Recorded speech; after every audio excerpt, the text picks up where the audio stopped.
Hi everybody, welcome to Sunday Sessions with Courtney Pollock. Hey Courtney. Hi Heidi. How's everyone doing today? I hope you are still enjoying this beautiful backdrop behind us. We're just taking advantage of the gorgeous weather here in Powell River, so I'm going to leave it up to Courtney to take it away. Enjoy, guys. Thanks, Thank Courtney. you, Heidi. Thank you. Hello again. Now, a lot happened, of course, during the 70s, and I will recall more different adventures, and there are many actually, and a lot of them have to do with more thunderbolts or bolts of light that I had mentioned earlier that I experienced. A number of them, but one of them I can recall now. Okay, so when flying came over Victoria to visit, and she didn't bring her son, and she didn't bring the anybody else, and she and I spent a little while together. But came time she really had to go back to Tehran and sort out things with Mehdi, her husband, and of course deal with Cyrus, her son. And she decided that she wanted to have him over here and educated in San Francisco, which eventually we did. So Roger Lewis has this beautiful, I think it's a white Cadillac or something. And there's myself, Roger Lewis, Amos Blacksea, and Victoria. And we're traveling, and we're taking her to the airport to fly out. So, it's a bittersweet thing. And Roger, we're approaching the tunnel. It's called the Rainbow Tunnel because there's a rainbow painted on the, when you leave the Golden Gate and go to, enter into Marin County, there's this tunnel that goes through a hump, in the road, and it's painted with a rainbow around it. So it's a rainbow tunnel. And then you exit it, you're in beautiful Marin County, great garden county back then. So we're coming from Marin, and we're approaching the Golden Gate Bridge, and Roger is telling this story about the father of the mother of God. I mean, I wish I could recall the story. It was a pretty extraordinary story. And we come out of the tunnel, the Rainbow Tunnel, and right at that moment, there's a rainbow playing on the hood of a car. And people driving alongside, are all pointing, and it's only happening on our car.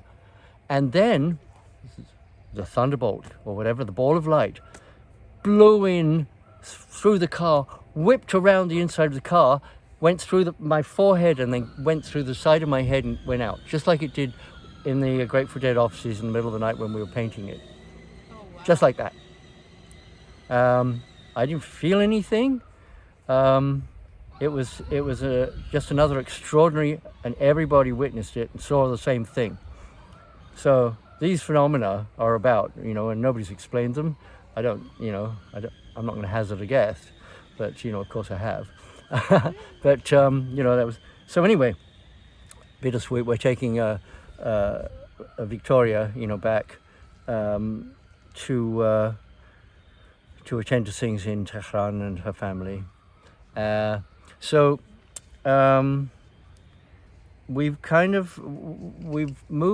moved it on a bit, and we're coming towards 1978 when the Egypt trip happened.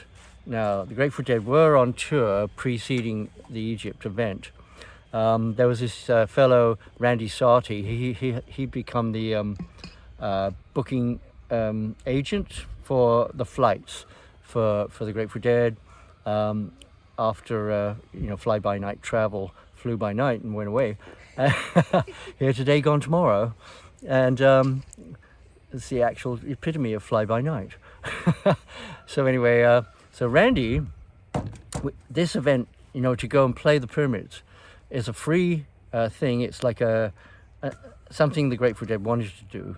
It's an amazing opportunity to go somewhere exotic, play their music, for free for the, you know, and just be somewhere powerful and extraordinary. And it was coinciding with Camp David talks and some other peace events that are going on in the planet. And it was also going to be a full moon in total eclipse at the end of the zodiac in Pisces.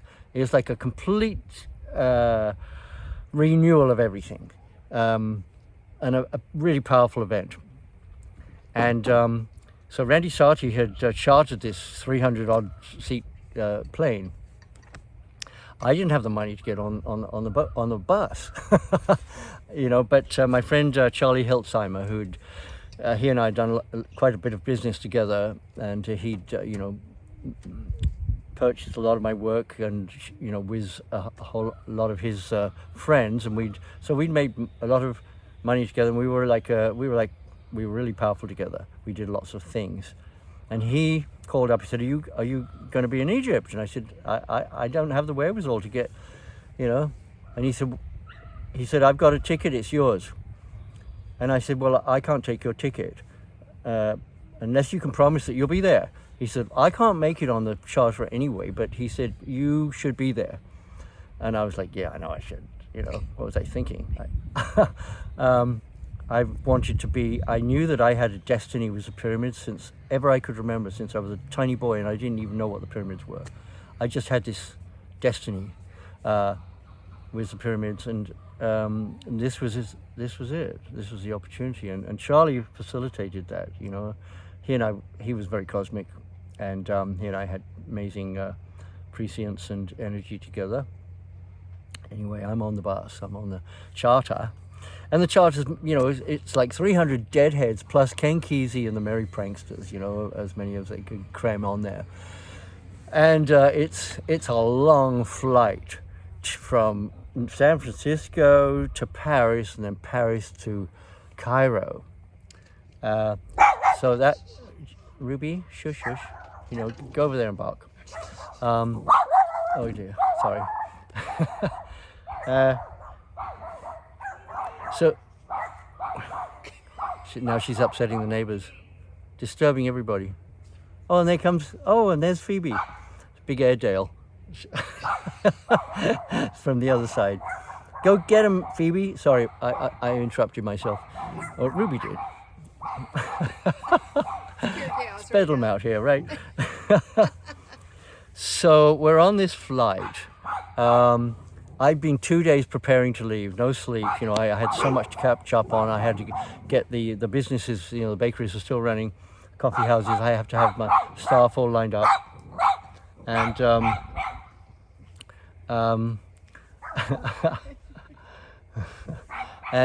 sorry, a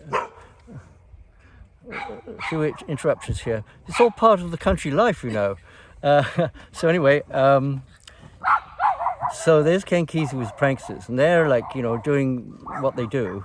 And one of the things they do is, you know, they love to drink and do LSD and just get crazy, you know, and just, you know, do it as they it's like we just had, you know, the neighbors all passing through as the dogs, a little bit of excitement for Ruby. Anyway, so they're getting rowdy. This plane is like, it's a charter, you know, it's not necessarily up to spec of the mainline big aircraft that, you know, fly several hundred people, but you know, who cares? It's just a bunch of hippies. So anyway, so we, you know, it's a long journey. I'm just sitting, you know, somebody I hadn't met before, and we're chatting. He's you know, a real follower of the Grateful Dead. He knows my work. He's all happy to be sitting next to me and stuff like that. And you know, it's really it's a wonderful, exciting occasion.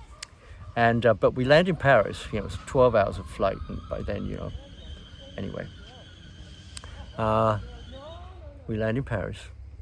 They empty the plane and they herd all of us onto this freight elevator and shut us in. And we're just shut up in there for like 40 minutes or you know, we're like, well, what about the duty free, and what about this, and what, you know, and we're locked away. They put us all aside, and And then they opened it up and herded us onto the new plane, the second leg to Cairo, which is another charter. But meantime, what we didn't know was they had removed all the alcohol from the plane. So now it's a dry run. And then, of course, everybody's pissed. I mean, I don't mean they were pissed because they were drunk. They were pissed because there was no more alcohol to keep the party going. And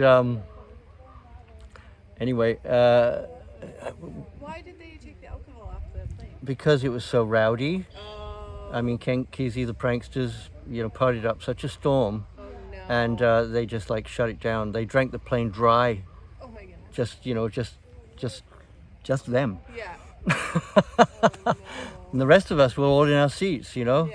and there was smoking and stuff. It was like it was pretty, it was classic. Yeah. The classic pranksters. Yeah. Classic pranksters. But anyway, we finally get into Cairo at like 11 at night. It's, we've been traveling 17 hours. And then we get a bus and we're back. We're all booked into the Mina House Hotel, which is at the foot of the Sphinx. It's a really pretty upscale hotel. It's the only one anywhere near the pyramids. But it's right down the hill from the Great Pyramid. You get up in the morning and you look out and there's the Great Pyramid right there. Just bigger than you can believe. It's so enormous. And it's the last of the it's the first of the 7 wonders of the world that's so classified back in, Greek times or whatever. And it's the only one still standing and completely, relatively intact. So, it's like, it's probably, the most ancient and